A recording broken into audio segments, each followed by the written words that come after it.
All right, so for those of you that don't know, I record these talks, and within 24 hours they're posted on the website so that you can listen to them. So we get the full meditation practice that we do together, so that you can listen to that and repeat it if you want to, and then of course you can listen to the talk. And I think I've got something like 49 of our talks on there, so going back a ways now. So those are available on the website, and the website is on the back, the last page of the handout in the little box. After the May All Beings Be Happy, there's my contact information and the web address down below. Or if you forget, you can always drive by the sign and read that. So, all right, well, as is our customary practice, before we start our meditation, we take just a couple of minutes here to get in touch with our bodies. Part of what we do is this process of purification, as it's known in the practice. And it's a purification, it's not like a purification of sin or something like that. That would be a different type of tradition. What this is a purification of the mind, so that the underlying intention or the underlying energy of the mind as we move into our practice period here is one that is conducive to peacefulness and harmony and to being open to learning these very helpful techniques. And so some of the things that are at the root of impurity are things like greed, ill will, and delusion. So those can manifest as just a little bit of neediness or wanting different things to be that maybe aren't. Very subtle things, nothing evil or wrong necessarily in those, but those can be things that agitate us just enough to kind of derail the practice. So if we become aware of those greedy tendencies in the mind, we can set those aside. Also, ill will or anger, maybe that's a little more self-explanatory.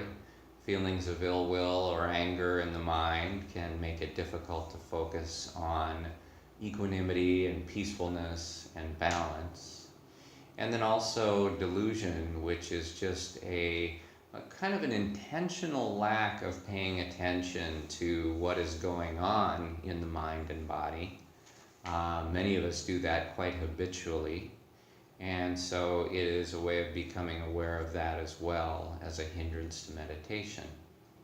So you could look at the flip side of these impurities as they exist in their purity form. So rather than greed, you could look at it as generosity.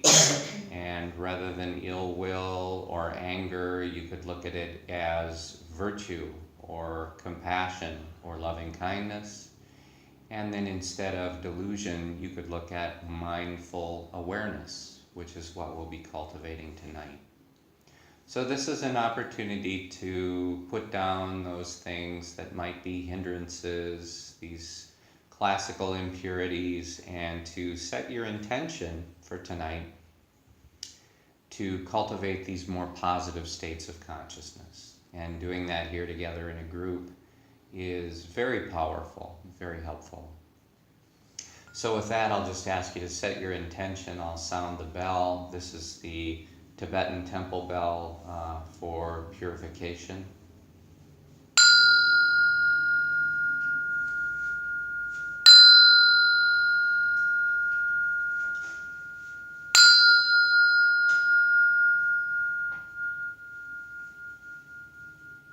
Let there be peace. Let there be peace. Let there be peace. Namaskar, everyone, and welcome. Welcome. Great group. So we'll move into our meditation together. We'll do a guided meditation, which takes about 30 minutes. I guide us through the whole thing, so there's nothing you need to know in advance. About the only thing would be to make sure that you're going to be as comfortable as possible during the meditation. So some folks like to lay down, some folks like to sit, some folks like to sit seiza, like Meg does. All sorts of options. But it's really about comfort. You want to be able to sit for a while without having it be, a real painful ordeal. And you don't have to sit perfectly still like a statue either. If you feel after a few minutes that, maybe, boy, my body's a little achy, I need to move, well, feel free to do that. That's okay. I want you to be able to make it through the meditation and not have it be an endurance contest dealing with painful sensations in the body. So with that, the next step would be to become comfortable in your body. Look for a bit of symmetry, however you're sitting or laying, so that both sides of the body, the limbs and the muscles, both sides of the body are about equal, not one side bearing all the weight, but a symmetry and a balance in the body. You can let your eyes close softly, and we do that so that we eliminate visual distractions. Otherwise we see things and then we think about them. So we close the eyes. And then you can let your breath flow freely and naturally through your nose if possible. If you're uncomfortable breathing through your nose, then by all means breathe however you need to. But if you can breathe through your nose, that will be helpful as we move through this practice. So with that, I'm going to sound the bell. I'll ask you to follow the sound of the bell, and when it goes into silence, I'll begin to guide us through the practice.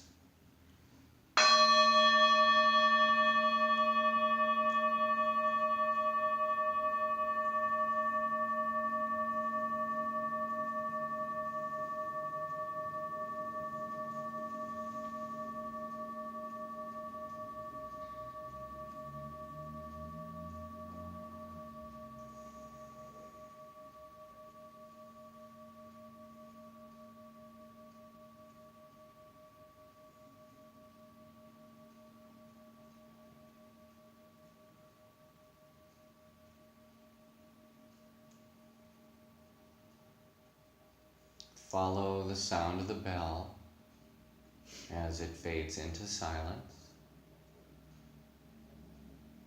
And let that silence be an invitation to turn your senses inward.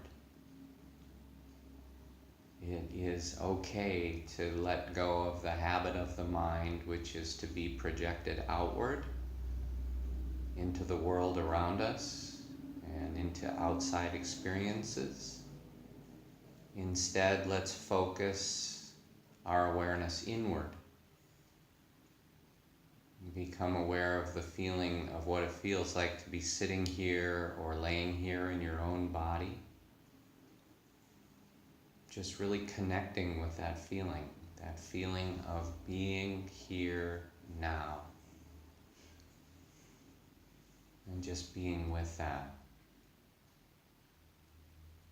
And having established that sense of presence, that sense of awareness in your own body, that feeling of being here, being focused inwardly, let's bring our awareness together up to the top of the head and to the area of the scalp. And then for a few moments, we'll just focus on the scalp. Focus on the area of the scalp and become aware of any physical sensations in the scalp. So bring awareness to the scalp and just patiently observe what are the sensations you notice there. So you might notice temperature sensations, a feeling of warmness or coolness in the room. Sometimes you'll notice a temperature sensation from the body, again a feeling of warmth or coolness. Sometimes there's a sensation of air movement, and you might feel that very subtle sensation on your hair, on your skin of your scalp. Sometimes there are sensations on the surface of the skin, and those might be something like a tickle or an itch or a pulsation. So we're bringing this very patient awareness to the scalp. We're just noticing these sensations, whatever shows up. And as something appears in our awareness, we watch it, we observe the sensation, and we observe it until it passes away. And then sometimes a new sensation comes up, we notice that. And as we're observing the different sensations in the body, in the scalp in this case, if you notice any tension there, you can release the tension and just let that go. Allow the tension to leave the scalp, to leave the body, and then you can continue to observe the sensations in the scalp. And then from here, from the scalp, we can move our awareness downward into the forehead. And see if you can feel the movement of your awareness. There's a noticeable feeling as the awareness passes from part to part. So following that awareness downward into the forehead, and then outward a bit into the temples, downward a bit through the eyebrows and into the eyes.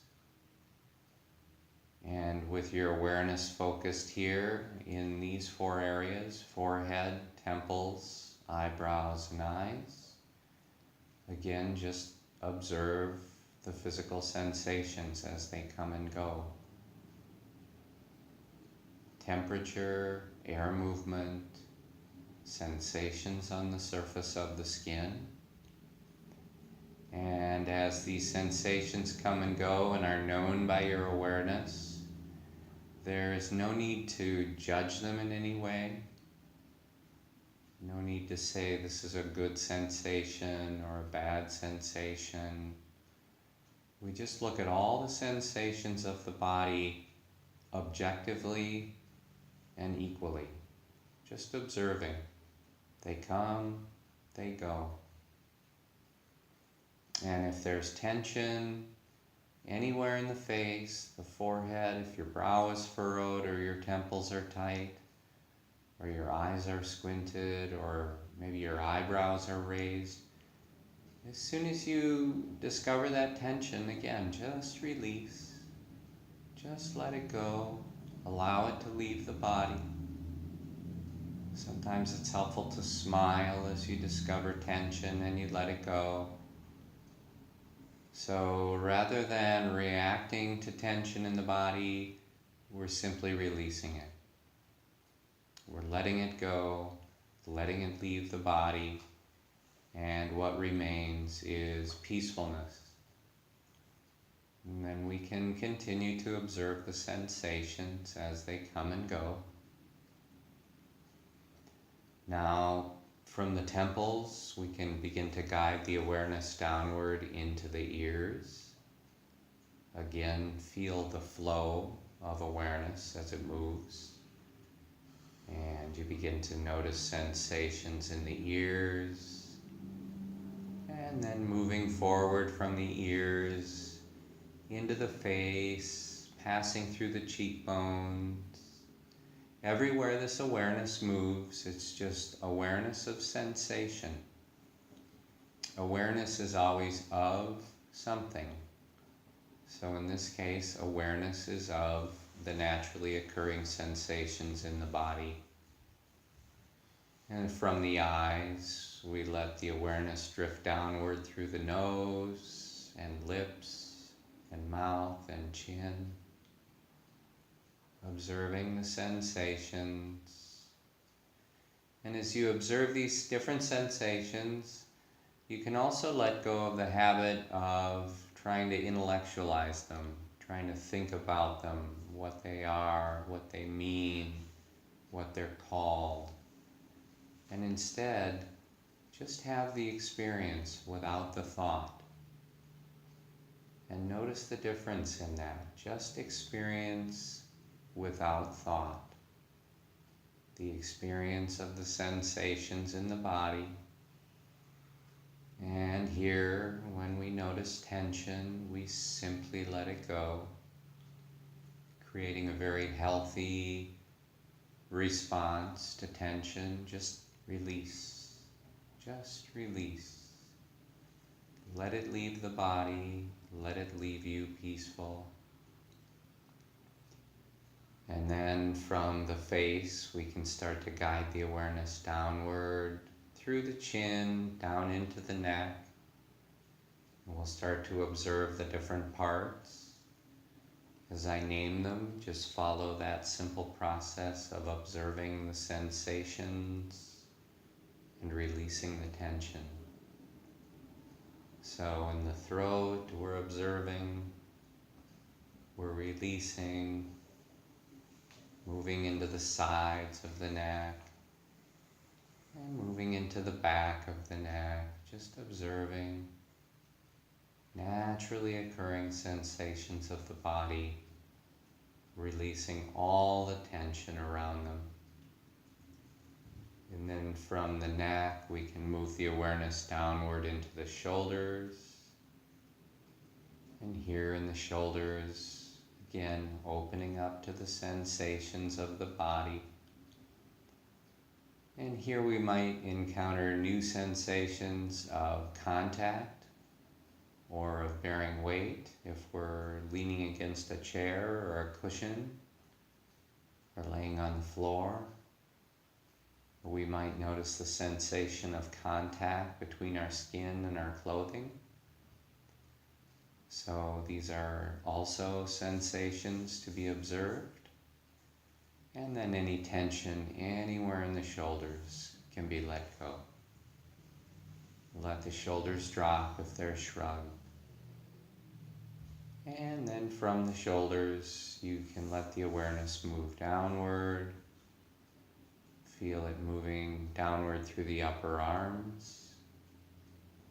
Feel it moving through the front part of the upper arms, the biceps. And then moving inward to the inside part of the upper arms. Moving around to the back or the triceps. Observing sensations from the tops all the way down to the elbow joints.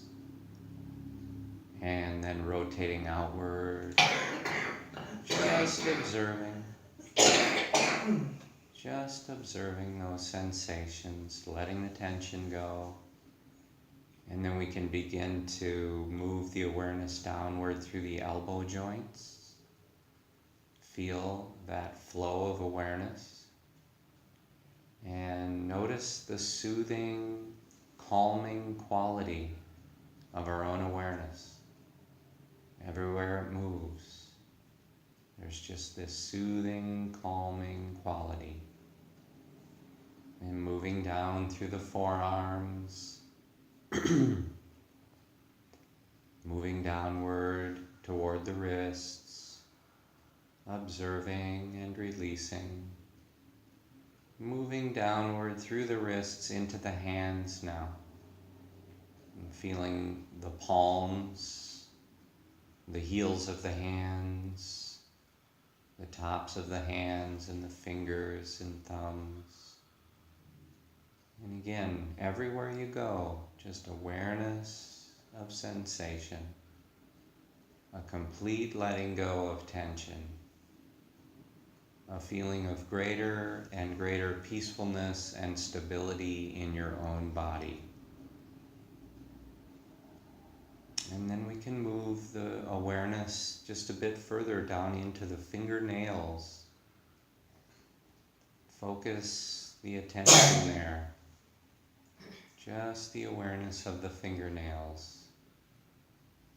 Sometimes there's a very subtle sensation of energy or vibration. Just be aware. Just be aware. And now from the fingernails we'll move the awareness up to the top of the chest. Starting at the collarbones. Let the awareness begin to move downward through the chest. Feel it moving all the way down to the base of the sternum. And then when the awareness reaches the base of the sternum, let it move outward through the rib cage. And just notice all these sensations.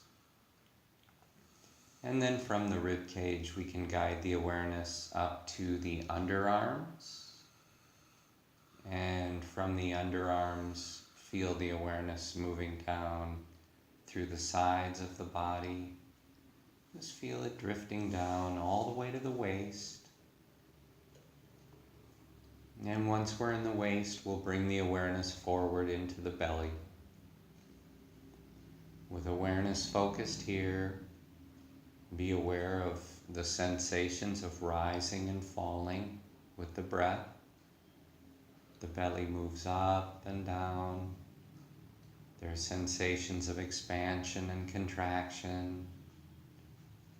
There are sensations sometimes of movement between your skin and your clothing. So just observe. And if there's tension anywhere in the belly, tightness of any kind, let that go. Let your belly be free. Let it relax. And then from here we'll move again. Maintain continuity of awareness as we move around to the top of the back. We'll start at the base of the neck.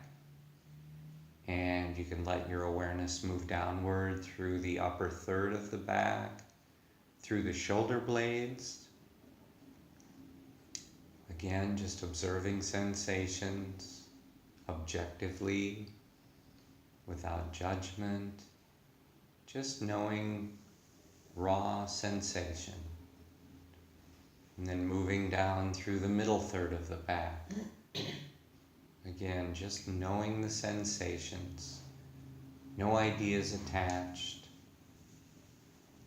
Then moving the awareness further down to the lower part of the back.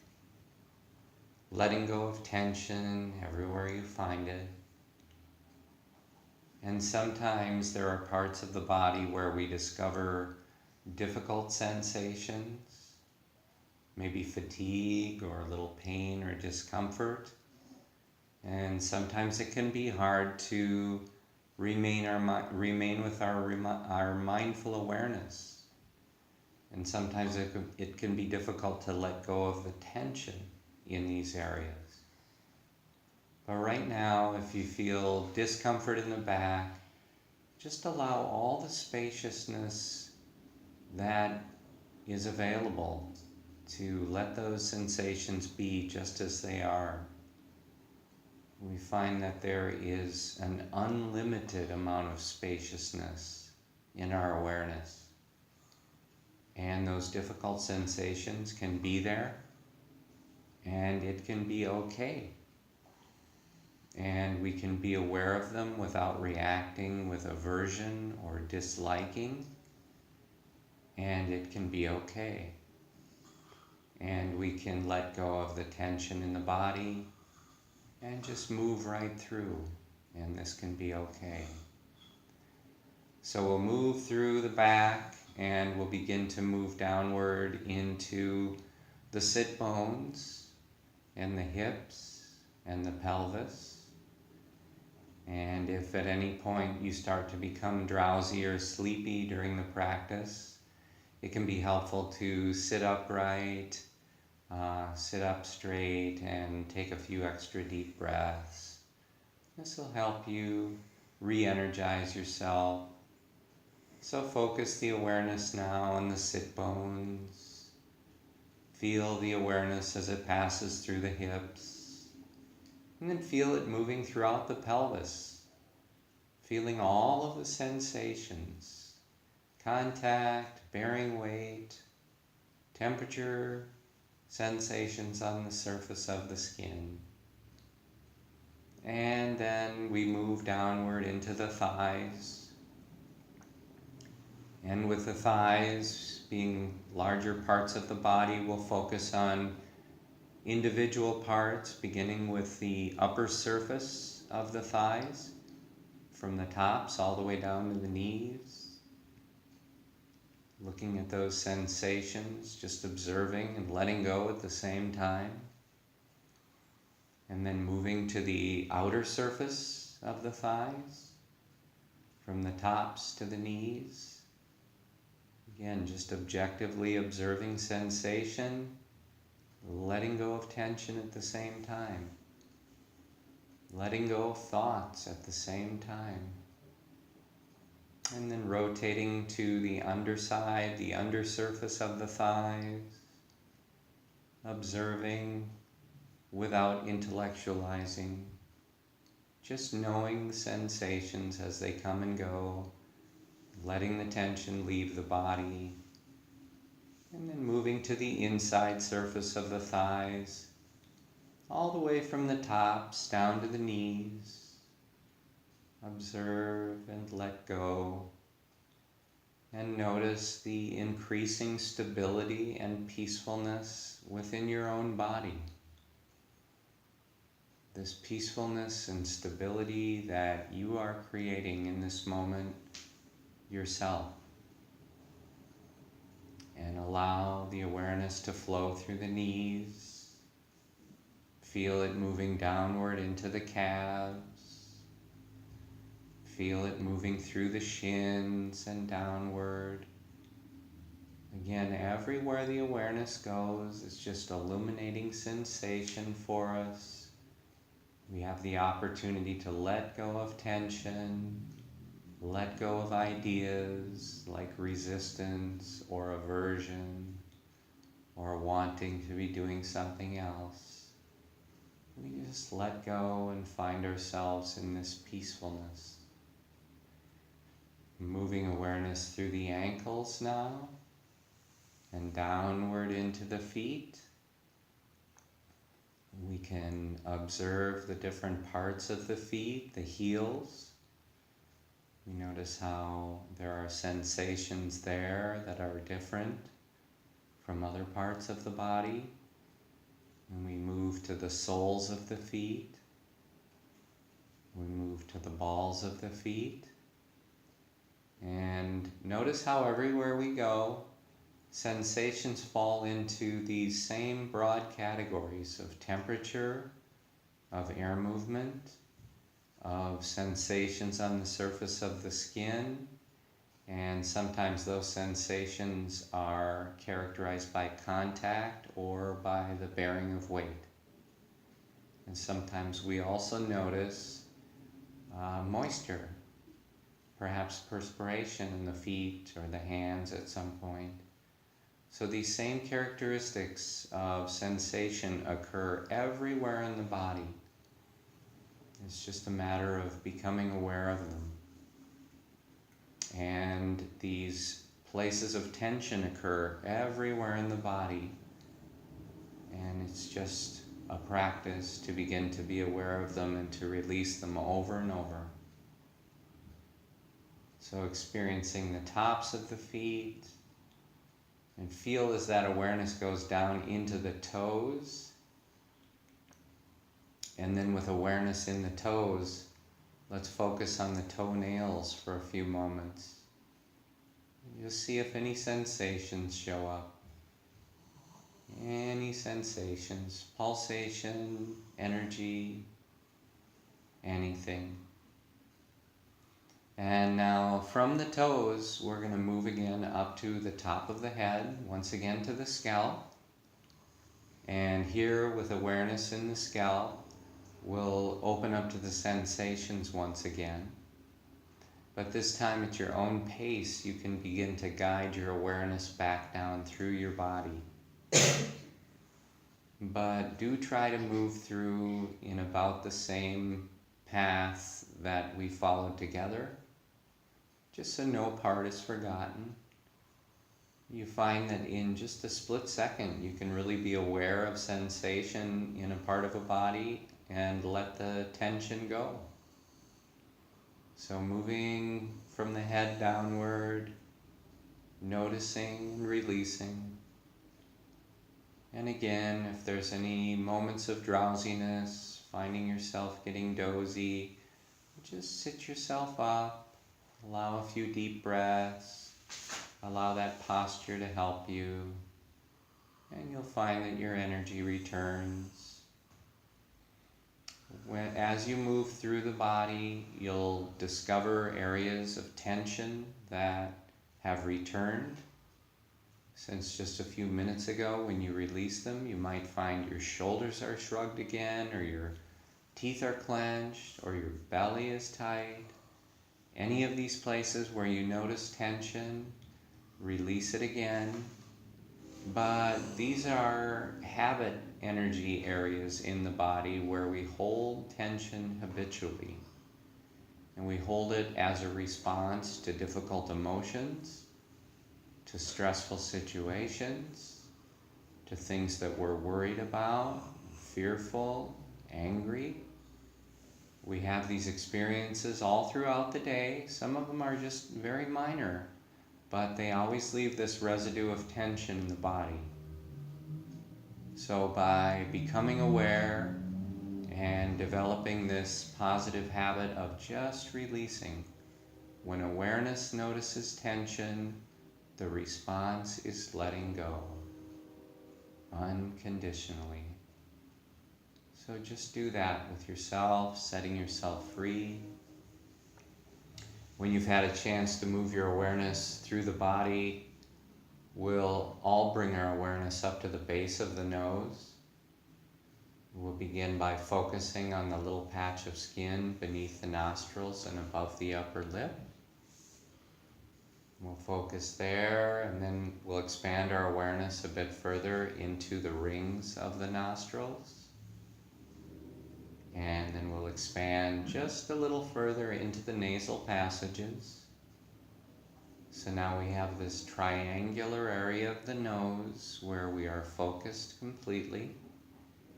And we will focus on the sensation of the movement of the breath in and out. So as you breathe in, just be aware that you're breathing in. And as you're breathing out, just be aware that you're breathing out. Breathing in, be aware. Breathing out, be aware. And as you breathe in, try to stay with the breath for its full duration. Not just watching it in the beginning, but staying with it all the way through until it slows and pauses and reverses direction. And then you stay with the out breath for its full duration as it slows and pauses and becomes the next in-breath. And while watching the movement of the breath in and out, be aware of the feeling of touch anywhere in the triangular part of the nose as the breath moves in and out. You'll find there's this feeling of touch, feeling of contact, somewhere in the triangular area of the nose. And as you focus on that, you can become aware of the more subtle sensations. Sensations of, as you breathe in, the air is a bit drier. Then when you breathe out, the air is a bit more moist. When you breathe in, the air is a bit cooler. When you breathe out, the air is a bit warmer. So there are all these different aspects of the breath. The movement of the breath in and out, the touch of the breath within the triangular area of the nose, and the subtle sensations within the breath. Just remain focused, fully attentive and aware within the triangular area of the nose, watching the breath. Sometimes as we focus on the breath, we find that things might distract the awareness away. You might hear a sound outside, vehicles passing, or we might hear a sound inside. And sometimes these sounds distract us away from the breath for a moment. But in the very moment that you notice that distraction, this is a wonderful and important moment of awakening. It is your opportunity to bring your awareness back to the breath. So just return to the nose, return to the movement of the breath, and just let the distractions go. They'll come and go, just let them leave, focus on the breath. And sometimes we'll find distractions come in the form of strong physical sensations, an ache or a pain or a dullness. And if you notice that your awareness has been pulled away from the breath by that, again, this is a wonderful moment. This is noticing, and it gives you the opportunity to guide the awareness back to the breath, back to the nose. Let go of the physical sensations. Soon after repeating that process, you find it becomes quite automatic, quite easy to do. Sometimes the mind even wanders away in thought or remembering or planning. Again, the important moment is that moment in which you notice that the mind is distracted. And so you guide it very gently, very lovingly, very kindly back to the triangular area of the nose. Focus on the movement of the breath. Focus on the touch of the breath. Focus on the sensations of the breath. And just begin again, over and over, as often as you need to. So let's practice this way together for just a few minutes in silence. Just stay with it. In a few minutes, I'll sound the bell to end the meditation practice.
Good job, everybody. Take a minute to move around if you want to. There should be hot water for tea in the kitchen if anybody's interested. Help yourself.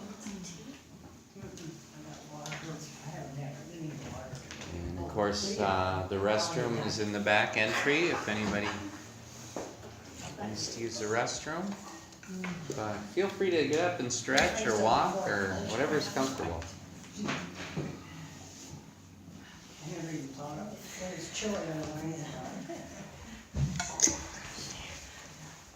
Are you warm enough, Jenny? Did you say you were chilly, or did I?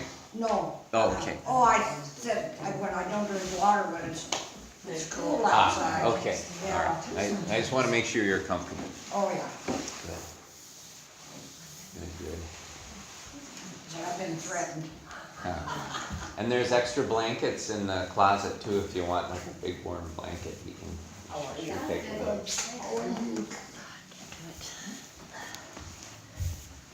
So we'll just take a few more seconds here as people get ready. Really. It just takes a minute to get it all I know open it. again, doesn't it? That's great. So that was just a little over 30 minutes.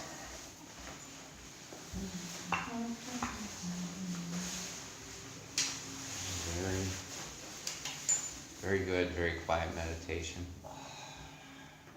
And what's a noisy meditation look like? About the same.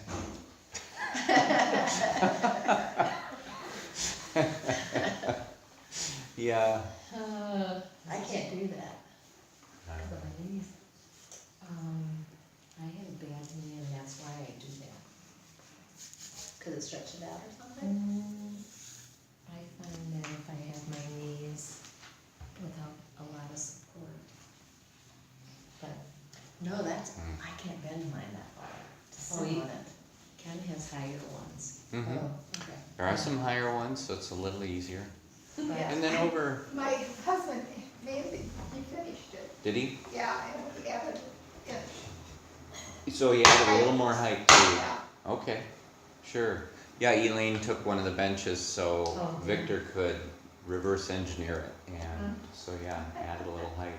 So yeah, it's just everybody's length of their thigh bones and Yeah. shin bones and all that. And there's whole workshops on how to get a bench to fit you. yeah, absolutely. So, well, just a couple thoughts. From time to time, I just sort of review a little bit about what happens during the meditation practice that we do together, and why it's important, and kind of why we do it the way we do it. But the first part that we do is it's called samatha, which means calm abiding. And we accomplish that through the body scan, where we're just visiting the different parts of the body, noticing the naturally occurring sensations. A couple of the things we discover when we do that is that there is a lot of tension in the body that really isn't necessary. You know, we pick up that tension at some point during the day, and a lot of times it sticks with us all day long. We just never notice it. And sometimes it sticks with us for years. You know, it's just, that's the way we hold it habitually. For me, I found my jaws, I tend to clench them if I'm a little tense, or my shoulders will be a little bit shrugged up, or I'll pull the belly in tight. But when we're holding this tension, we're actually creating more of the emotional states that cause it in the first place. So it's sort of like we're echoing it, we're keeping it playing. Maybe a thought in the mind started it in the beginning, but now the feeling is causing the thought in the mind. And so it's sort of this perpetual motion type of thing. So by going through that body scan, we start to discover all of that. We discover that it's possible to observe the sensations in the body, even the painful ones, with some objectivity, so that we're not swept away by, you know, boy, I really hate the way this feels, and I don't know if I can handle it. But we discover that we really can bring expansive awareness to difficult emotions or physical sensations, and we're able to deal with it through this practice of meditation. So it's very helpful in that regard. The other thing we're doing is we're starting to train the mind to remain focused on one object. And with the body scan, we do that a few seconds here, then we move in a few seconds here. And so we're not really being super hard on the mind as far as trying to get it to focus, but we are training it to focus.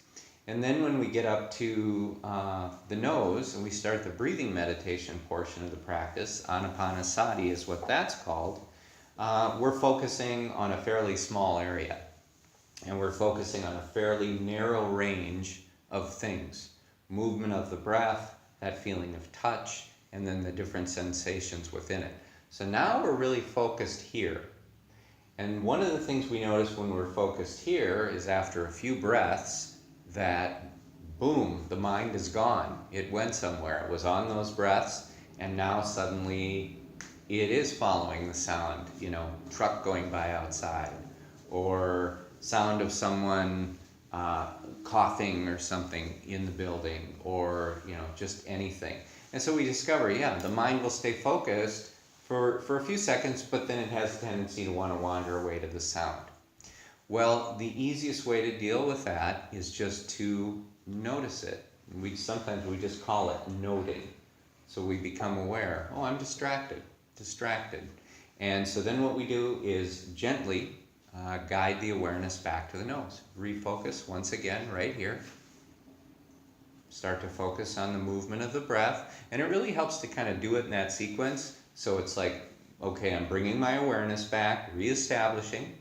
You get to start again as many times as you need to. That's one of the beauties of this. And so once again, it's just focused on, I'm breathing in. I'm breathing out. Breathing in. Breathing out. So you're aware, focusing the mind, and then you're trying to stay with the full in-breath, because there are some subtle nuances in that. It's not exactly the same throughout the whole in-breath. So we stay with the whole in-breath, stay with the whole out-breath, further concentrating the mind. Then we start to open up to sensations, usually of touch, just to begin with. Somewhere in that triangular area of the nose, we notice touch. We can focus on it. Somewhere in the triangular area of the nose, we notice dryness. We notice moisture. We notice coolness. We notice warmth. So even though it's a fairly small area to focus on, there's quite a bit to be aware of. So we maintain this quality of being interested in our own experience, really focused on this, but knowing at the same time that you're training the mind. You're calming the body, you're calming the mind by focusing, and then each time one of these distractions come up, it's actually just a wonderful little opportunity to strengthen the practice. So when they come up, don't think of them as, oh, doggone it, that just ruined my meditation. Think of it more as, it's like a bell of mindfulness. It's like when I ring this bell, but maybe it sounds like a Harley Davidson going by instead, right? Or maybe it sounds like a big truck coming to a stop at the stoplight. But these are really bells of mindfulness, just like this one, if we want to look at it that way. That, oh, this is a reminder. My mind went to that sound. What do? Gently, kindly, lovingly, compassionately bring the awareness back to the breath, to the object of meditation. Focus on that. Focus on that. Strengthens the mind. And what most people discover when they meditate is that in the beginning, maybe they can follow 1 or 2 breaths, and then the mind is gone. And they bring it back. Maybe they can focus on 1 or 2 more breaths, and the mind is gone. But over time, you'll see that a couple of breaths turns into half a dozen breaths to a dozen breaths. Soon you'll notice, wow, I've been following the breath for maybe a minute and I wasn't distracted at all.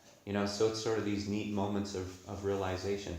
But what you're doing is training the mind and the body in several different ways during this practice to just begin to move towards equanimity, to let go of tension, to move towards release, just letting go, not having a need to evaluate the sounds outside, which is so often the case. We notice that tendency, want to think about it.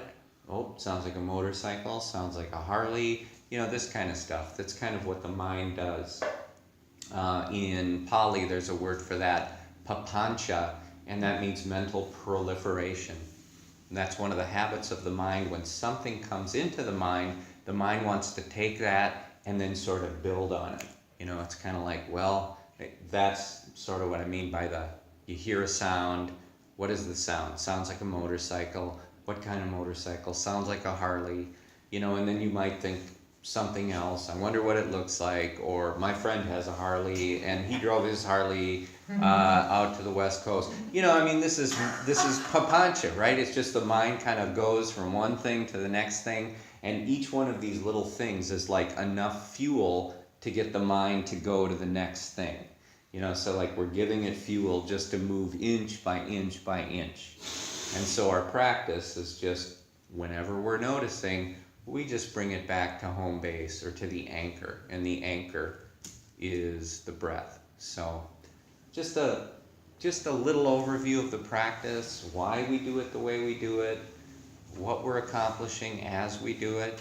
And because we do the practice the same way over and over, you'll start to notice subtle changes in the experience, that maybe you were focusing longer, or maybe that you dealt with some difficult thoughts or memories in the mind, because that's another big part of it. It doesn't have to be triggered by a sound outside.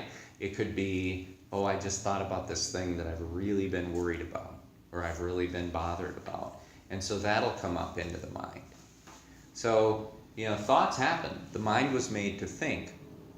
What we're doing with the practice is we are gently guiding the mind to be our ally, instead of something that causes us more stress and agitation and worry. So each aspect of this practice is really designed to do something specific and helpful. So you'll find that being a benefit, hopefully, as you practice on your own. And the way people practice on their own is different. Some folks do a daily practice. I know from just talking to people, they'll sit down every day and they do 20 minutes of meditation. Some folks I know will do something daily, but maybe not 20. Maybe some days they do. Some folks will just do a couple of minutes. And it can be in different circumstances. A few minutes in the car before going in to meet with someone that might be a difficult conversation. Or a few minutes standing in front of the bathroom mirror, just closing your eyes, breathing, getting centered with the breath. There's all sorts of ways. If this is the only time a week that you meditate when you come here, this is enormously helpful. You will pick up a great deal of benefit from this, and you'll be able to apply it in your daily life. If you're able to do a bit more meditation on your own, that'll strengthen it, and you'll be even better off. But all meditation is good meditation, and so don't be discouraged if don't feel bad if this is the only time you can ever do it, because this is so much better than nothing. Very, very, very helpful. So there. Any questions on that or any comments? If not, I will move on to what we're going to talk about tonight. We've had a series of thanks, Elaine. Yeah, feel free to turn on the lights if you want them. I actually had to add a light over here as it's been getting a little darker. Number 8. So,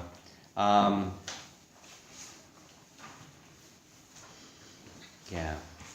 So tonight we're working on continuing through our discussion of the 10 paramis, which is the 10 perfections in the practice. These 10 perfections are not things that we should be shooting for, and then if we die and maybe go to heaven, then these things will help us out.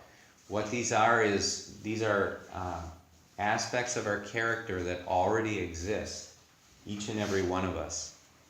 And in fact, if you peel away the layers of us that are sort of troubled or problematic, if you were to peel away the parts of us that get angry a lot, or the parts of us that get jealous or sad or whatever it might be, what's beneath all that is these 10 perfections, these wonderful states of consciousness, these wonderful aspects of your character. And so the idea with the word perfection is that we are, through our awareness of these and our practice of these, that we're perfecting them. You know, it's like we're working on some beautiful work of art, and we just keep focusing on it until it becomes something perfect. So we're perfecting all these different qualities. And we've been going through them for a few weeks now. And I'll read through them up to, I'll just read through them. Dana parami, which is the perfection of giving, perfection of generosity. Sila parami, which is the perfection of virtue. Nakama parami, the perfection of renunciation. Renunciation in this case means renunciation of the attachments that we have in our lives that seem to run us into trouble over and over. Certain patterns maybe of our personalities or habits of how we interact with partners or people in our lives that are important. So renunciation, it's a real honest, deep reflection on how it is we're interacting with the world around us and what we might need to let go of in order to be more free ourselves and in order for those around us to feel happier and more free. So it's that type of renunciation, a renunciation of attachments. Panya parami, which is the perfection of discerning wisdom. Viraya parami, the perfection of energy, or as I sometimes say, energetic effort. And then there's Kanti parami, the perfection of patience. And Sakka parami, the perfection of truthfulness. And Adhitthana parami, which is what we're working on tonight, the perfection of determination, or strong determination, as my teacher used to call it, and as I like to call it. After these, we will work on Metta parami, the perfection of loving kindness, which is one of my all-time favorites, and then Upekkha parami, the perfection of equanimity. So those next two will really be wonderful and fun. But tonight, Adhitthana parami, the perfection of strong determination. One of the things I remember, just to share a story, is I would go to long-term monastic retreats, and after a few days of being there, you go from, when you get there, being kind of really upbeat and optimistic, and after being there for a few days, you realize this is going to be a tough slog, because I'm going to be here for several more days, and all we do here is meditate. We really don't do anything else. There's nothing for entertainment. There's a talk in the evenings, but that's about meditation, and so we pretty much get up at 4 a.m., we go meditate, we eat breakfast. There were different levels of people, 5 precept yogis, and then there were 8 precept yogis, which was me. And so last meal of the day was at noon, and so we didn't eat again until the following morning. There were some other precepts as well, but it was a pretty austere existence there. It was not, it was not like a resort. It was an austere existence. And so after a few days, this sign appeared. And it actually happened to be at the line to get our food for that noontime meal, and it said Adhitthana parami, the perfection of determination. And what it talked about, this is the time where you really start to feel kind of broken down. You feel like rather than getting a lot of benefit from this practice, that you're getting tired and kind of maybe homesick and frustrated in some levels. But that is exactly the time to really redouble your effort, buckle down, have some confidence in the practice. There have been so many people who have done this before us and been successful and have liberated themselves from pain and suffering and unhappiness. And so this is the time when you're feeling discouraged. Remember that and do not give up. Redouble your effort. So a couple things I'll read from the handout. You don't need to follow along. Adhitthana is a Pali word that means strong determination, resoluteness, decisiveness, and a strong will to persevere. For me, it's been helpful to look at that word and define it in some way as pre-planning. So rather than just kind of meandering around and then when I ran into something difficult emotionally or something that caused me a lot of anger or worry and then thinking, well, how should I deal with it? It's to have a plan in place beforehand so that when you experience this, it's like, okay, I know what to do. I've got my Adhitthana here. I've got my strong determination, so I've got my plan of how I'm going to deal with these things. And the things, in most cases, is afflictive emotions, is what we call them. Kilesas is the word in Pali, but it's afflictive emotions. That's the stuff that, you're just walking along and you think about, oh boy, this terrible thing might happen in my life, and I'm scared to death of that. That's an afflictive emotion. It's not a judgment against us, but it's just a recognition that, hey, as human beings, we walk around, we get all these things that come up and they scare us, or they make us mad, or we're agitated, we're stressed, we're worried. We have these afflictive emotions coming up. And really, that's what, to me, the practice is all about. It's this practice isn't designed at once you live a life of great suffering and you die, then things will be good. But this is, how do I feel good now? How do I live a life in which I'm free from suffering right now in this present moment? So that's really what all of this is focused at.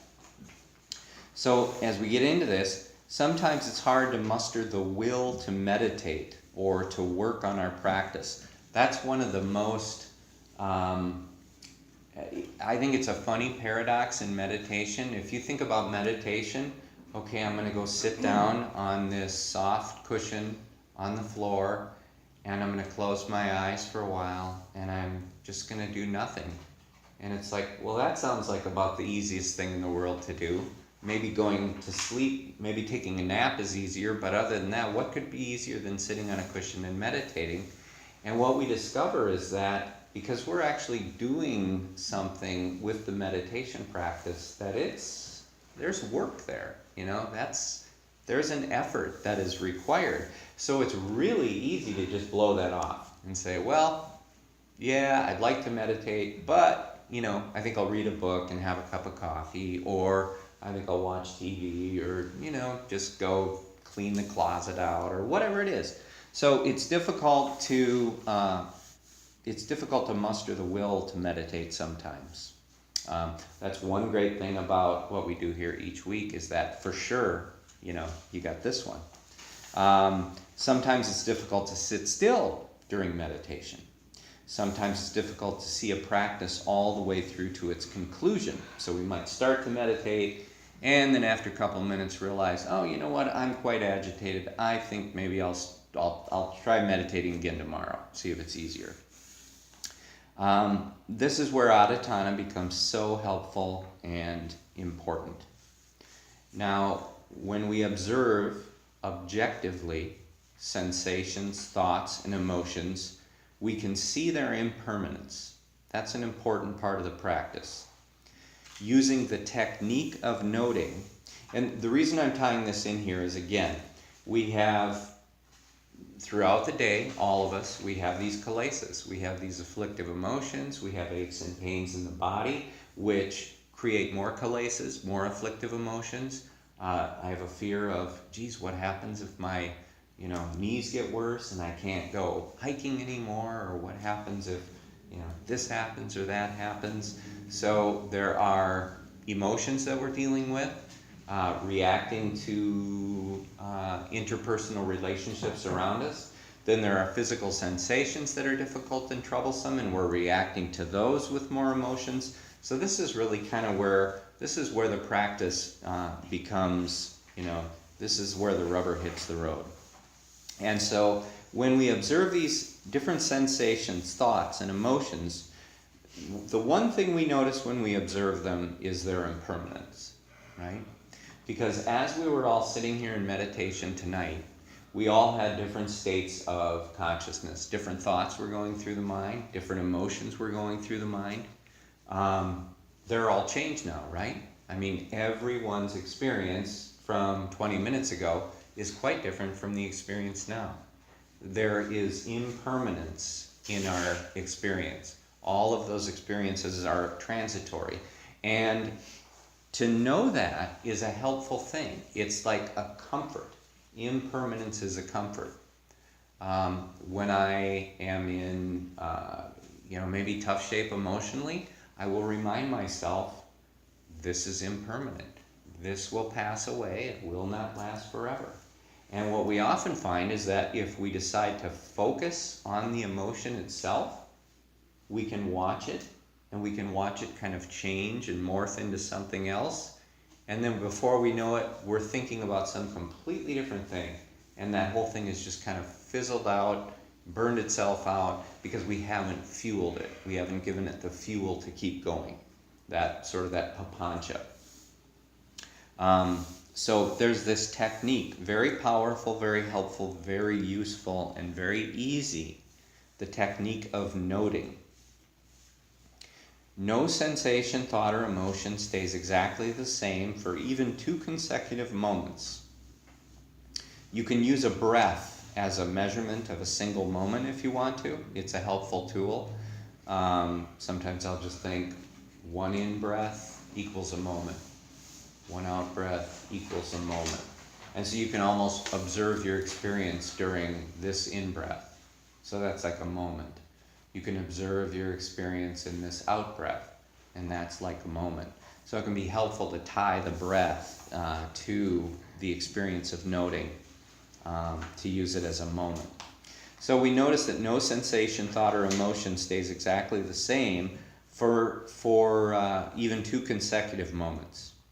You can use the breath as a measurement of a single moment. It's a helpful tool, but there's no official way to measure a moment. But that's always been helpful to me. Just a kind of a neat quote from Buddha Vamsa about strong determination.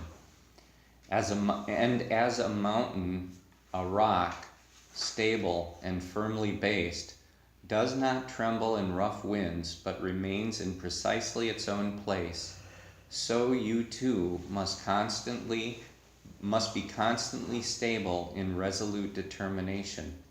Going on to the perfection of resolute determination, you will attain self-awakening.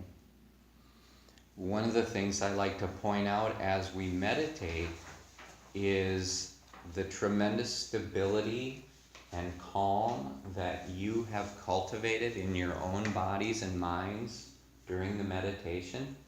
I mean, you really feel that. You feel, there's a stability in your body. There's a solidity to you being here, to you being planted on the floor or planted on the chair. There's a calmness that starts to take over, at least to some degree.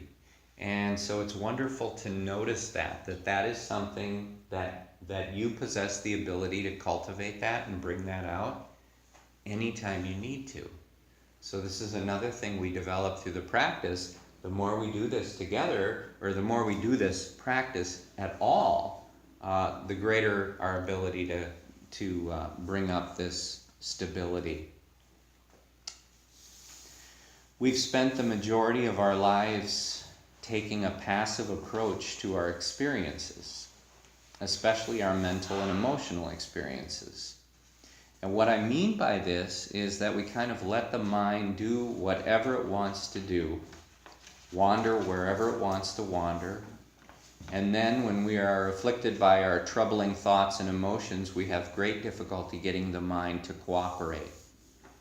Wouldn't it be wonderful if we could establish an order by which the mind must function so that we could make it work for us and not against us? Adhitthana, strong determination, and this noting technique can do just that. And I'll explain a bit about how this works. But first, there's, in the teachings, in the canon, there are 4 aspects of the mind, is what is taught. There's one material aspect, that's like material form that we see all around us. Our bodies are material form. So kind of everything we can see and smell and taste and touch and hear are material aspects. But then there's aspects of the mind, 4 of them. The first is vijnana, which is the cognizing part of the mind, consciousness. So if we see something, if I say, hey, look at this, well, you look at this big bowl, and so there's the cognizing part of the mind is seeing that. There is the second aspect of the mind is sanya, that's the recognizing part of the mind. So if I say, hey, look at this, your eyes are drawn to this object, and then right away the sanya part of the mind kicks in, which is, oh, that's the bell, or that's the singing bowl. So it's identifying what that is. The third part of the mind is vedana, which is the sensing part of the mind. And in the teaching, the sensing part of the mind, it's kind of a very rudimentary, it's either pleasant or it's unpleasant. Or in many cases, it's neutral. And it's interesting to notice how in many cases the same object can cause a pleasant sensation, and the same object can cause an unpleasant sensation. I've shared the story of the bell that was sounded in the long-term retreats. At 4 a.m., someone would walk through the dormitory area and they would ring a bell really loud as they walked through the hallway. And they would just ring it over and over and walk up and down the hallway. And I have to admit, even though I was at a retreat and I was trying to be, pretty pious, I hated that sound of that bell. It was like 4 o'clock. Are you kidding me? And so I really didn't like that sound. But then that sound later on marked it's breakfast time. You don't have to meditate for a while. You get to take a break. You can go have breakfast and go lay down for a few minutes. And so that same bell was sound is like, oh, I love that sound, And so they would use that bell for different notifications. And so it's interesting how the mind, will determine the same sound, pleasant sound, unpleasant sound, same thing. So that's one of the things we know about things is that they don't really possess an inherent quality, but it's something that we really put in it based on our conditioning. So that vedana is the sensing part of the mind, pain or pleasure, or oftentimes just neutral. And then the fourth part of the mind is the sankhara, and that's the reacting part of the mind. So if we experience an unpleasant sensation, the sankhara, reacting part of the mind says, oh, I don't like that. I don't like that bell. I hate the sound of the bell. Or at lunchtime, the sankhara is, I love the sound of the bell. I get to eat. The easiest thing, the habit of the mind, is to react to bodily sensations. A little tickle and we scratch. A little discomfort and we change positions. A little noise and the mind is lost in thought. These are simple examples of how craving and aversion cause us to react and therefore reinforce the existing sankharas. So again, sankharas are our reactions. Very important, our reactions to things. In the canon, and this is a little Buddha story, in the canon the Buddha uses the image of drawing a line on the surface of a pool of water. If you drew a line on the surface of a pool of water, the line vanishes as quickly as it's made. Next, he uses the image of a line drawn on the sand of a beach. So you could do that right alongside the water on a beach. The line may stay for a short time, but it's soon washed away by the waves, or it could be washed away by the wind. Finally, he uses the image of a line drawn on a rock with a chisel. Dragging the chisel across the line over and over, the line gets deeper and deeper. In this case, the line will take years to be worn away. So in the first case, a light line in the water, it's gone immediately. Second case, line on the sand, gone within 24 hours. Third case, chiseling it into the stone, depending on how deep that goes, may take many years, maybe centuries. But this is the way our sankharas accumulate, our reactions. Every time we reinforce one of our sankharas by reacting in accordance with it, we are reinforcing it. The sooner we become aware of this, though, and take steps to avoid the creation of new sankharas, and the sooner we stop reinforcing existing sankharas, the sooner we begin to erase them. So the teaching is this. If you think of a sankhara, it's sort of helpful to think of it almost as like something you can picture. So you have a negative reaction that starts to come up. Let's say you think about someone that you've just been really having a struggle with in your personal life, and when the thought of that person comes up, there's aversion in the mind. Well, what we know from the practice is that the feeling of aversion is an unpleasant sensation that is in us, right? So it may be triggered by a thought of some difficult person, but we're the ones who are dealing with the unpleasant sensation, right? I mean, if you think of someone and you say, oh, I hate that person, and sometimes we think that. That person doesn't know that, but you sure do. You feel that. So what we're really talking about here is our own liberation. This is our own freedom. So we go to work on ourselves. If you look at these sankharas, the teaching is that if you react to one of them, when it comes up, this reaction starts, and you start to react in the same old habit pattern, that you're reinforcing it, making it a little deeper in the mind. Or if you experience something and you react to it negatively, you're establishing a new sankhara. Maybe that one's just drawing on the surface of the water. Or these sankharas that we respond to over and over and over to throughout our lives, it starts to get really deep on the rock. So I think this is cool because the Buddha talked about this 2,600 years ago, and now all this science about neuroplasticity and about recreating these neural pathways in the mind, that's exactly what this is talking about. So this is real science, so there's something neat to it. In the Bahaya Sutta, the Buddha said, in your seeing, there should be only seeing. In your hearing, nothing but hearing. In your smelling, tasting, touching, nothing but smelling, tasting, touching. In your cognizing, nothing but cognizing. If the experience you are having is something other than just the seen or just the heard, it is a sankhara arising from causes and conditions. And again, in most cases, we react blindly, meaning we just go along with it because it's been our habit forever. So we just react blindly.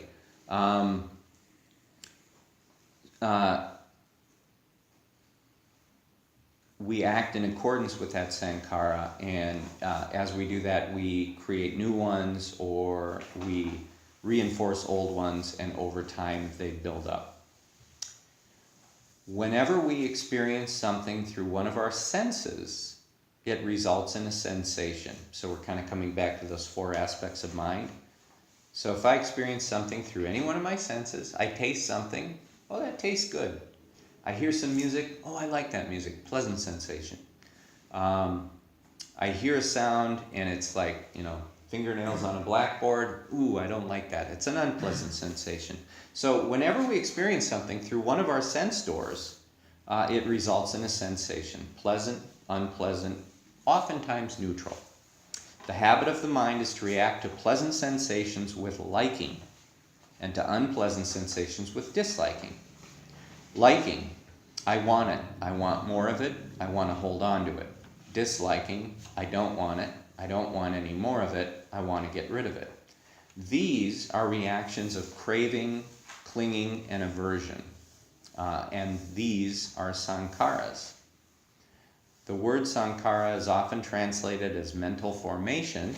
I put that in there in case you're a reader, because you will often encounter it that way. The vast majority of the time, the coming and going of sensations and reactions goes unnoticed. And so old sankharas are strengthened and new sankharas are formed.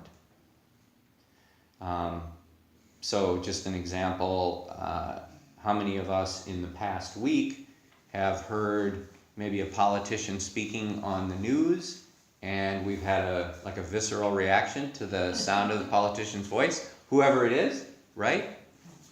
Some people react in a positive way to that same politician, some react in a negative way. So kind of like the bell, sort of depends on, where you're at with it. But the thing to notice is that our reactions are there and they're taking place and they're playing themselves out oftentimes without us even noticing it. It's just already there. It's just, that's happening.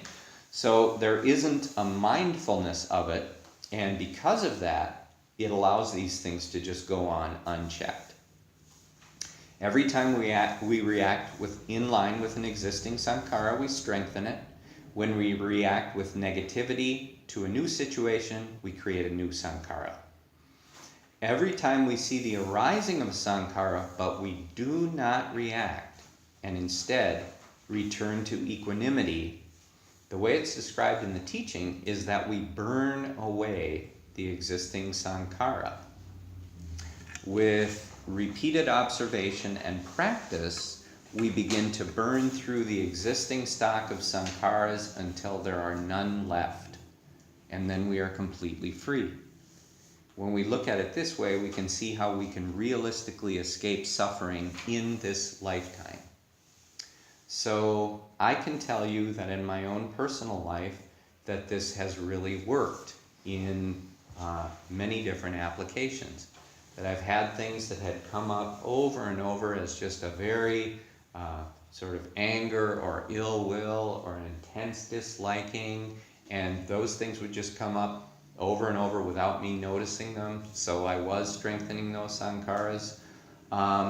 When I started to become mindful, I started to become aware of these as they were coming up.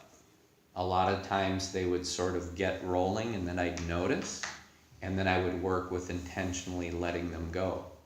So the way to do that, it's actually quite simple. It is, I notice this arising, but rather than react in accordance with it, I am going to choose to let it go. I'm going to choose to let it go. Now that sounds really easy, but if you actually try it a few times, you realize that, you actually can let it go. And it may come back, but then you just work with letting it go again. There are some techniques, and I have that here. I want to cover these before we end tonight, so that you can work with these a little in the next week. So this is Adhitthana and equanimity practice using the noting technique. So what we're going to do is use strong determination, have a plan in advance for how we're going to work with negativities as they come up, and we're going to use the technique of noting to do that. So noting helps us identify negative mind states while at the same time neutralizing their effect. While noting, we take on an objective, on-looking awareness. When we watch an emotion objectively, we are no longer giving the emotion the fuel it needs to keep it going. Another way to say this is when you are outside the emotion, you are not inside the emotion. So I left out a word there. you are, so the sentence should be, another way to say it is when you are outside the emotion, you are not inside the emotion. So that's the simplest little thing, but it's absolutely true. If this emotion is coming up, you can almost think of it as a streetcar coming by. The emotion is coming. Here's the streetcar. The streetcar named desire is coming. And so, am I going to hop on that thing or not? So, this is a way we might look at our emotions. If we're in that streetcar, we're in the desire. If we choose not to get in, we're not. We can objectively watch that streetcar named desire going past us, but we're not in it. So this really does work. So number one thing you can do is note the sense faculty you're experiencing. So let's just say you're being generally mindful. You've decided to work with this for a while in the morning. So if you're experiencing something, it's going to be either seeing, hearing, smelling, tasting, touching, or thinking. Those are the only ways, those are the only 6 ways you can experience anything. And so sometimes it's helpful to just say, I'm hearing something, if you're having one of these sankharas coming up. You can further divide thought into things like remembering or planning or imagining. So these are noting. I'm going to read through it all and then come back to it. Next is to note the feeling tone. Is it pleasant? Is it unpleasant? Or is it neutral? Is there liking or disliking, or neither liking nor disliking? Stay objective. And this is key here. You're observing what is taking place. You're noticing the emotion or the thought. You're noticing it came from some sound or some memory. You're noticing that this emotion has an unpleasant feeling tone to it. But at the same time, you're observing all this objectively. Rather than getting in and being part of it, you're standing on the outside looking. You can think of it like if you went to the doctor and you had an injury somewhere in your body. Let's say you had some sort of an illness in your belly, there was a huge amount of pain, and that you were so traumatized by it that you're crying and you're in pain and you're just wiped out. You go into your doctor and she looks at you, and first thing is she's objective. You know, she doesn't take on your sadness or your emotion or your fear or your crying. She comes at it and looks at it objectively. What does it feel like? What does this feel like? Where is it? What is it doing? Her objectivity gives her the ability to diagnose what it is. But if she were to get as caught up in it as we were, like, oh my God, this is just horrible. I don't know what to do about it. I'm freaking out. I mean, I wouldn't want my doctor to be that way, right? We'd want our doctor to be the objective. Oh yeah, I see what's going on here. I see what the symptoms are. So this objectivity is important.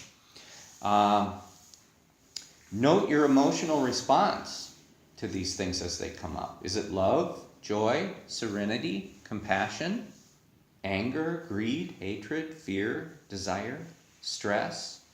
You can choose your own words for noting, but keep them simple and objective. And I'm going to end here in just a minute. At this point, let go of what you have noted and intentionally return to equanimity. Okay, so the practice is, you can phrase it something like this. Observing anger, I let go. I release any attachments and move to the center, to a peaceful, effortless balance. You can really feel it. Just doing that, just that little last paragraph on the page is so incredibly helpful and transformative. It's just amazing. So again, noting, let's just say I'm washing dishes, right? I'm washing dishes in the morning, getting things cleaned up after breakfast. I have a thought about some very difficult interaction that's going to come up, right? And so there's a thought. I know this thing is coming up in the future. And so here's me starting to feel fear starting to feel anxiety, starting to feel tightness in my body, very unpleasant sensations. My habit energies might be, depending on where we're at in our lives, I want to run away.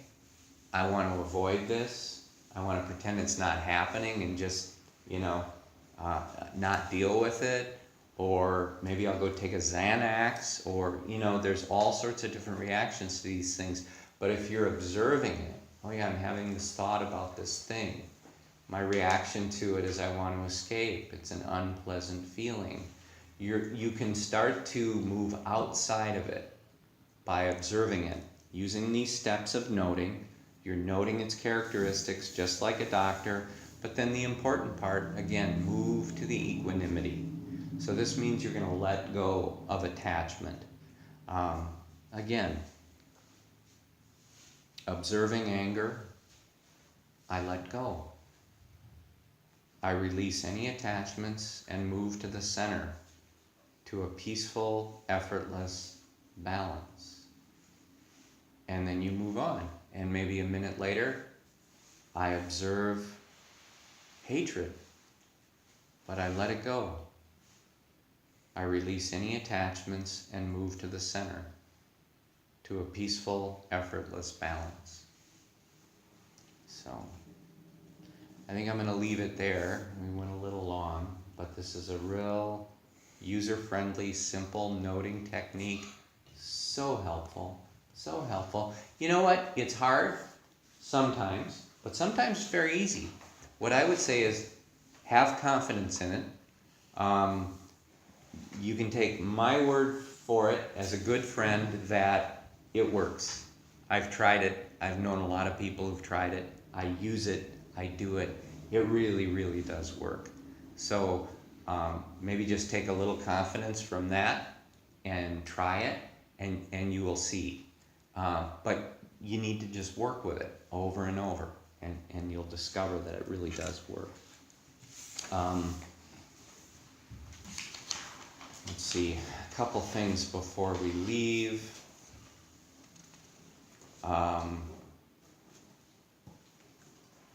There's going to be, on the Still Knowing Meditation website, there's a calendar page there.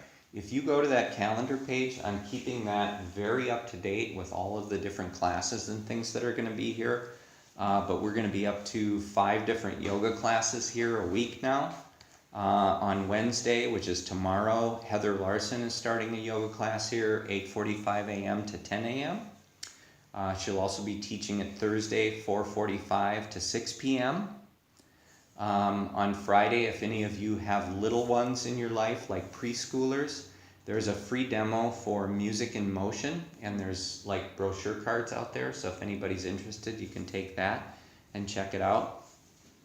Saturday, we have Yoga Flow at 9 a.m. with Sandy Mowry. So I think that's where we're at with these announcements. And then Are there costs? Do you have the cost of those yoga classes? I do not have the cost of those here. These classes are through community education. So if you go to the community ed website, those would be on there. Or if you were to just call and talk to Sarah, she could tell you what the price is. I know that Yoga Flow with Sandy Mowry, she charges $12 for a drop-in. But if you sign up for a package, it's like a reduced rate. And the community ed classes are $6. It's like $60 for 10-session punch card. $6 a class. Nice. And it's a little bit, I think it's generally $6 a class is what Sarah told me. Sure, and these instructors are great. I mean, these are fun classes. I love my yoga class on Thursday nights. You know what? And who is that with? That's with Sarah. Sarah Rogers, yeah, she does a great class, and I think she works out about 20 hours a day. Yeah, she's a maniac. Yes, she is just constantly doing something. She's really fun. Yeah, she is. She's great, and Caring. there's a lot of laughter when there's yoga classes going on, which is one of the things that I like. So I should probably leave it there. We're going a little long. However, Linda, if anyone is interested, is involved in working on a petition dealing with the Citizens United decision by the Supreme Court. That was the one that was maybe 8 years ago, where essentially they decided that money was a form of free speech, and so that unlimited corporate spending could be used for elections and so forth. So if you're interested in this, Linda will be here, and you can talk to her about this. And as we go forward, you know, if anybody else has like things that they want to announce to the community, that's great. It's cool. So I have I'd like a to see quick that one. happen. The food shelf is in New Richmond is in desperate need of food. But one thing you can do is shop at the thrift store, because for every dollar spent, $7 goes to buy food. And we need more shoppers at the thrift store. Awesome. And we also need more volunteers, so. Okay. How about donations? Still needing more donations at the thrift store of like usable stuff? Always, we do have a tremendous amount of support for donations. What we need is volunteers to deal with those donations. Sure. And don't stop the donations, and what we need is more people to buy things from the thrift store so that it makes more money to feed them. Wonderful. I'll make a point. Yeah. And And books are buy one, get two free. wow. Wonderful. Wow. And I can tell you that helping people get the food they need is love. That's what that is. That's Yeah. love. So I if you think want to it's too feel, bad they don't take fresh vegetables, because some people have just a bundle of vegetables. and What they'll just- they really need to do to maintain a food shelf in any community, unfortunately, there is not enough food that can be given. There has to be a financial way to buy food in bulk to feed that many people. So, it's really important to have a currency coming into a food shelf, because it hasn't been successful in any community just based on food donations. There's not enough anymore. yeah. All right. $1 spent is $7. Because we bulk buy with Second Harvest, which does it regionally, and they can use that buying power. So little food shelves all around don't have to. That's wonderful. I wanna just add something here. One thing is that 30-some years ago, I started the food shelf here in Yeah. Richmond. And I listen really carefully as I hear about 5 loaves. And Ruby's Pantry does give money to 5 loaves, and also all our leftover food, because none of it Right. goes back to the semi. But I also heard, and this is just on the street, that the prices at Two Fish are too high compared to the Heritage Center, and therefore I think they're losing some business because of that. And I think that's probably just sort of an ongoing sort of, you know, you're always kind of feeling out what prices need to be, and so I think they try to get, you know, the best price they can, so they can fund everything. But I think that's just sort of adjusted by demand, you know. I think supply and demand will. Every week something goes on sale, and at 50% off, and every week a different color clothing goes on sale at 50% off, and every Monday it goes on sale for 75% off. So if it's been there like 2 weeks. They rotate They constantly. rotate.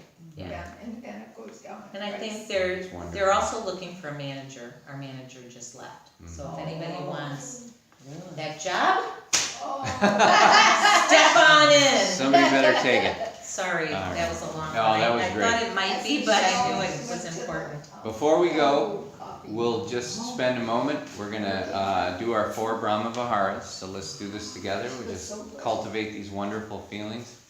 And this has been great tonight. Thank you so much for coming, all of you. This has just been fun and cheerful and positive and beautiful. And So wonderful. So let's just cultivate a few positive states of consciousness together. And the first is compassion. And we've just been talking about wanting to do things to make sure that people in our community get fed, who are having a difficult time getting enough to eat. Having compassion for others is so incredibly important. The desire for others to be free from suffering, right? Free from hunger, free from food insecurity and the fear that goes along with that.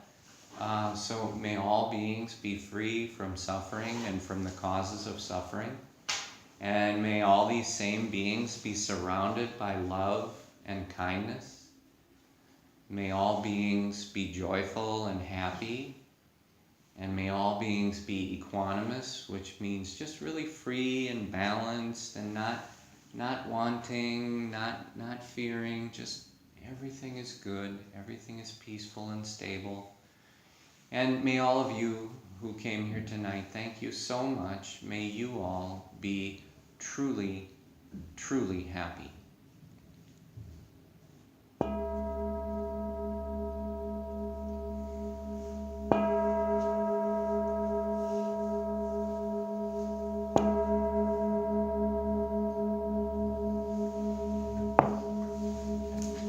Wonderful. Namaskar, everybody. Thank you so much. Thank you so much.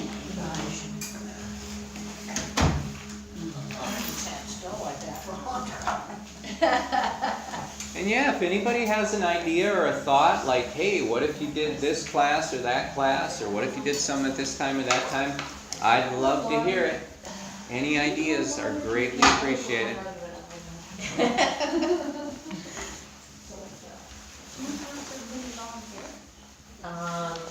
I'm on a flex schedule because I don't like to commit to anything.